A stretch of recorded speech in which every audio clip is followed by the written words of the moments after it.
मैं यहाँ यह भी कहना चाहता हूँ, भारत की संसद में विपक्ष के नेता श्रीमान राहुल गांधी जी ने एक प्रस्तुतिकरण दिया और उस प्रस्तुतिकरण में उन्होंने लगभग 150 पेपर लीक के बारे में उन्होंने चर्चा की। ये जांच का विषय है और सरकार एक जिम्मेवार सरकार है, इसलिए निश्चित रूप से हर एक बात का जवाब जांच के साथ साथ जनता के सामने, देश के सामने दूध का दूध और पानी का पानी रखेगी। लेकिन मैं ये ज़रूर कहना चाहता हूँ कि जो सरसरी तौर पर मुझे ध्यान में आया है, जो मैंने पेन डाउन किया है, वो आपके साथ मैं ज़रूर चर्चा करूँगा। अगर मैं बात करूँ जम्मू कश्मीर में सर्विस सिलेक्शन बोर्ड के एग्ज़ामिनेशन में पेपर लीक हुआ, जहाँ पर कांग्रेस और एनसी की सरकार है, नेशनल कॉन्फ्रेंस की। उसी तरीके से Himachal Pradesh school examination board में उसमें पेपर लीक हुआ, जहाँ कांग्रेस की सरकार है। उसी तरीके से झारखंड में JAC में हिंदी और साइंस के पेपर लीक हुए झारखंड, जहाँ पर कांग्रेस और झारखंड मुक्ति मोर्चा की सरकार है। तेलंगाना में वहाँ पर इंटरमीडिएट के लैंग्वेज के पेपर लीक हुआ और वहाँ पर भी हमको मालूम है कि कांग्रेस और CPI की सपोर्टेड सरकार है। तेलंगाना में SSC में लैंग्वेज के पेपर लीक हुआ और वहाँ भी तेलंगाना में कांग्रेस पार्टी और CPI की सपोर्टेड सरकार है। तमिलनाडु में BEd के कोर्स पेपर में वहाँ पर जिसे हम कहते हैं Tamil Nadu teachers education university board, वहाँ भी पेपर लीक हुआ। वहाँ भी उस समय विपक्ष की सरकार थी। वेस्ट बंगाल में पुलिस कांस्टेबल का रिक्रूटमेंट एग्ज़ाम पेपर लीक हुआ, वहाँ उस समय TMC की सरकार थी। पंजाब में Punjab subordinate service selection board, इसमें ग्रुप B के एग्ज़ामिनेशन में इसमें भी पेपर लीक हुआ और मैल प्रैक्टिसेस भी हुए हैं। उसी तरीके से केरला में स्टेट में PSC के 26 एग्ज़ाम पेपर में इरेगुलरिटीज़ हुई हैं। कर्नाटक में जहाँ पर कांग्रेस की सरकार है, वहाँ भी प्रेपरेटरी बोर्ड एग्ज़ाम में पेपर लीक हुआ, PUC के पेपर में लीक हुआ। तो इस तरीके से मेरे को तो ये कुछ नाम मैंने लिए हैं अभी। ये इसकी बहुत लंबी फेयर लिस्ट है जिसके बारे में हम चर्चा चाहेंगे कि जब चर्चा हो। लेकिन मैं पूछना चाहूँगा विपक्ष के नेता से, राहुल गांधी जी से, कि आप सिलेक्टिव क्यों हैं? Why are you so selective? आपने UPA की और UPA के सपोर्टेड सरकारों को, जिसे हम इंडी गठबंधन कहते हैं, इंडी अलायंस कहते हैं, उनकी गवर्नमेंट्स के बारे में आपने क्यों नहीं चर्चा की? क्यों आपने अपने आप को उससे अलग रखा?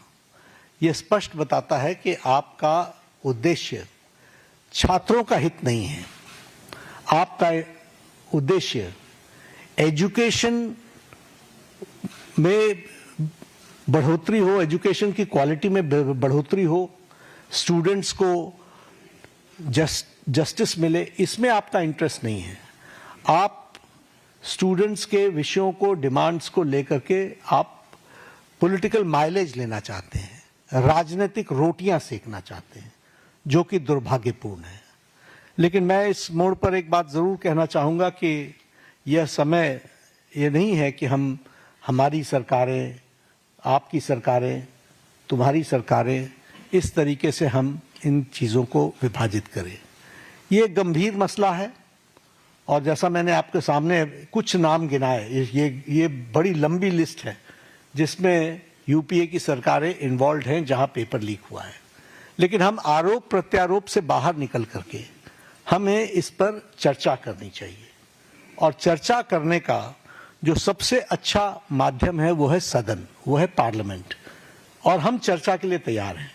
गहन चर्चा हो, गहन चर्चा के माध्यम से इसकी बारीकियों में हम जाएं। What are the factors which are leading for paper leak? Who are the people involved? And how the central government has responded? हमने किस तरीके से जब हमारे ध्यान में कोई पेपर लीक आया है तो हमने किस तरीके से इसको एड्रेस किया है और बाकी सरकारों को भी किस तरीके से इसमें एड्रेस करना चाहिए, क्या बिंदु है जिसके बारे में हमको गहराई से चिंतन करके उसका कोई रास्ता निकालना चाहिए, ताकि हमारे छात्रों के साथ जो करोड़ों में हैं उनके साथ अन्याय ना हो। और भारतीय जनता पार्टी एनडीए इस मामले में मोदी जी के नेतृत्व में बहुत गंभीर है और बहुत गंभीरता से हमने इन विषयों को लिया है और इसीलिए हमने चाहा है कि संसद में इसकी चर्चा हो। Short duration discussion, long duration discussion, business advisory committee में आप तय करो कितना समय आपने लेना है, 12 घंटे लेना है, 18 घंटे लेना है। राज्यसभा में मैं लीडर ऑफ द हाउस के नाते मैंने हमेशा इस बात को माना है कि जो विपक्ष जितने आवर्स तय करे हम चर्चा के लिए तैयार हैं, सरकार चर्चा के लिए तैयार है और विपक्ष को इस बात को ध्यान में लेकर के उसे गोल पोस्ट नहीं चेंज करना चाहिए। हम आरोप नहीं लगा रहे हैं, आरोप प्रत्यारोप नहीं होना चाहिए। हम इस समस्या का किस तरीके से निदान कर सकते हैं उसके बारे में हमको सोचना चाहिए और पार्लियामेंट सबसे उपयुक्त फोरम है जहां हम गहराई से इसकी चिंतन कर सकते हैं। ड्यूरेशन विपक्ष तय करे और उसमें हर एक एस्पेक्ट्स के बारे में चर्चा हो और हम कोई ठोस नीति लेकर के आए, क्योंकि बच्चे कोई हमारे हैं आपके हैं, वो देश के भविष्य हैं और देश के भविष्य की चिंता करना हमारी जिम्मेवारी है और हमारी जिम्मेवारी में सरकार के साथ साथ विपक्ष की जिम्मेवारी भी है। इसलिए विपक्ष भी अपनी जिम्मेवारी को निभाए और हम सब साथ मिलकर इसका समाधान करें और कोई स्थायी समाधान की दिशा में हम आगे बढ़ें, ऐसा मैं निवेदन करना चाहता हूं। आज मेरी तरफ से इतना ही कहना है। मैं फिर आपको आश्वस्त करता हूं कि मोदी जी के नेतृत्व में चलने वाली सरकार जिम्मेवार सरकार, रिस्पॉन्सिबल गवर्नमेंट, रिस्पॉन्सिव गवर्नमेंट, ये हमेशा आतुर है कि सभी बातों की संसद में चर्चा होनी चाहिए और हम चर्चा के लिए तैयार हैं। एक मिनट 2-3 सवाल ले पाएंगे, ज्यादा सवाल ले नहीं पाएंगे हम लोग। आमोद राय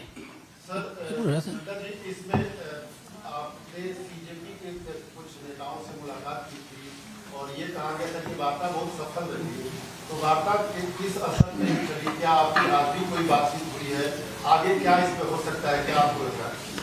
वार्ता बहुत सौहार्दपूर्ण वातावरण में हुई, उनकी बातें हमने बहुत शांति से सुनी। उनको मैंने ये भी कहा कि आप लिख करके देंगे तो अच्छा रहेगा। उन्होंने वो सारी बातें लिखी हैं। मैंने कहा मैं आपको रिस्पॉन्ड करूंगा। मैंने उनको रिस्पॉन्ड किया और मैंने उनको कहा है कि हम चर्चा के लिए तैयार हैं, आप जब कहेंगे हम चर्चा के लिए अग्रसर रहेंगे। नीरज पांडे कोई बात नहीं पूछेंगे। नीरज पांडे आज कोई चर्चा नहीं है। सोनम वांगचुक से मुलाकात हुई, बातचीत हुई, क्या कुछ बातें हुई? क्योंकि बहुत लोग ये जानना चाहते हैं कि सोनम वांगचुक और सरकार के बीच में क्या बात हुई? नहीं, हम तो उनका हालचाल पूछने गए। उनकी शिफ्टिंग हुई सफदरजंग से, हम वो मेदांता में पहुंचे, तो एक तो वो आईसीयू में थे तो वहाँ पर बहुत रिस्ट्रिक्टेड वातावरण होता है, लेकिन उसके बीच में हमने उनका हालचाल पूछा, उनके बेटरमेंट की बातचीत हमने की और हमने कहा कि आप अपना अनशन तोड़िए और आप मुख्य धारा में शामिल होकर के बच्चों को सही डायरेक्शन की तरफ आप ले जाएं। हमारा सरकार सारी विषयों के बारे में चर्चा करने के लिए खुली है और वो हमेशा उसको एड्रेस करेगी। तो ये है केंद्रीय मंत्री जे